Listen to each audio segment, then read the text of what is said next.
मित्रांनो, लाडक्या बहिणीचे पैसे का पडत नाही आहे, तर त्यासाठी तुम्हाला बँकला आधार लिंक असणं आवश्यक आहे.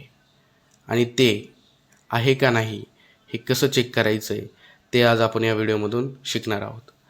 तर त्यासाठी तुम्हाला पहिले UID हे टाईप करायचं आहे. त्यानंतर पहिलीच वेबसाईट येईल तिला क्लिक करायचं आहे. नंतर तुमची लँग्वेज सिलेक्ट करायची. लँग्वेज सिलेक्ट केल्यानंतर कोपऱ्यात वर माय आधार आहे त्याला क्लिक करून डाउनलोड आधार याला क्लिक करायचं आहे. त्यानंतर डॅशबोर्ड कोपऱ्यात त्याला क्लिक करायचं आहे. नंतर लॉग इनला क्लिक करायचं आहे. लॉग इनला क्लिक केल्यानंतर इथं तुम्हाला तुमचा आधार नंबर टाकायचा आहे.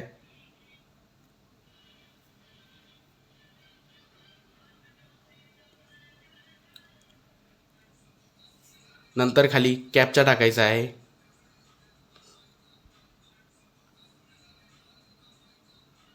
विथ OTP याला क्लिक करायचं आहे.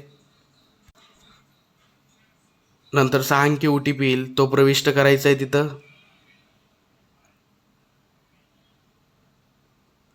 नंतर लॉग इनला क्लिक करायचं आहे.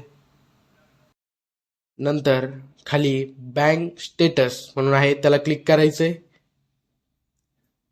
त्याला क्लिक केल्यानंतर जी पण तुमच्या आधारला बँक लिंक आहे तिची पुरी डिटेल येऊन जाते. जर तिथे ती डिटेल आली नाही, जसं की बँकेचं नाव नाही आलं, तर तुमच्या आधारला कोणतीही बँक लिंक नाही. त्यामुळे ज्या पण बँकेचं तुमच्याकडे अकाउंट असेल त्या बँकेत जाऊन तुम्हाला ते लिंक करावं लागेल. त्यानंतर तुमचे लाडकी बहीण असो किंवा कोणत्याही योजनेचे पैसे त्याच अकाउंटला जमा होतील.